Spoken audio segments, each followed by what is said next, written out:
ঋণের বোঝা আমাদের মাথার উপর চেপে আছে। আমি বলবো এই সরকারকে অনতিবিলম্বে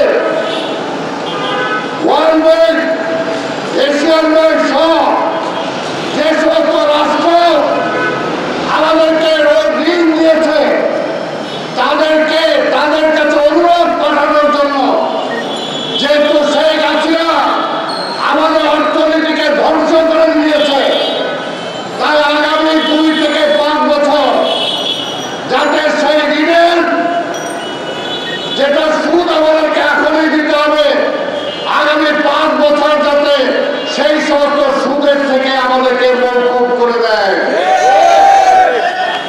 আজকে আমরা জানি আজকে প্রধান উপদেষ্টা তার সারা বিশ্বব্যাপী একটি ভালো গ্রহণযোগ্য ভূমিকা আছে। তিনি যদি প্রত্যেকটা রাষ্ট্রের সাথে, ওয়ার্ল্ড ব্যাংকের সাথে, এশিয়া ব্যাংকের সাথে, আরো যে সমস্ত ব্যাংক আছে তাদের সাথে যদি কথা বলেন, রাষ্ট্রের সাথে কথা বলেন, এই মুহূর্তে সেই ঋণের টাকা শোধ করার মতো আমাদের টাকা নাই। যদি উনি সময় চান, আমি বিশ্বাস করি অবশ্যই সেই সমস্ত সংস্থা তাকে সময় দেবেন।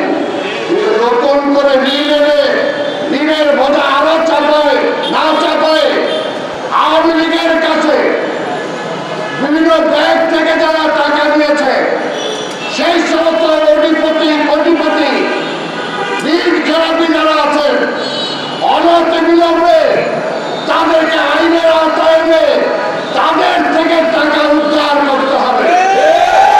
এবং সেই টাকা নিয়েই বাংলাদেশের বাজেট করা সম্ভব হবে।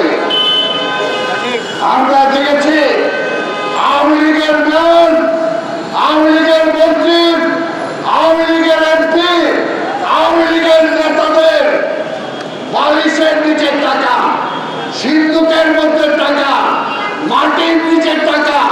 আজকে এই সরকারকে বলবো সেই সমস্ত টাকাগুলোকে উদ্ধার করতে হবে, তাহলে সম্ভব আজকে এই দেশে অর্থনীতিকে দাঁড় করানো। আর রাজনৈতিক ভাবে কোনো ভেদাভেদ অবশ্যই আমরা চাই না। এই আন্দোলনে, এই সংগ্রামে যারা আমরা অংশগ্রহণ করেছি, আমাদের নেতা দেশনায়ক তারেক রহমান আন্দোলনের আগে বলেছেন, আসুন একসাথে আন্দোলন করি, একসাথে সরকার গঠন করব।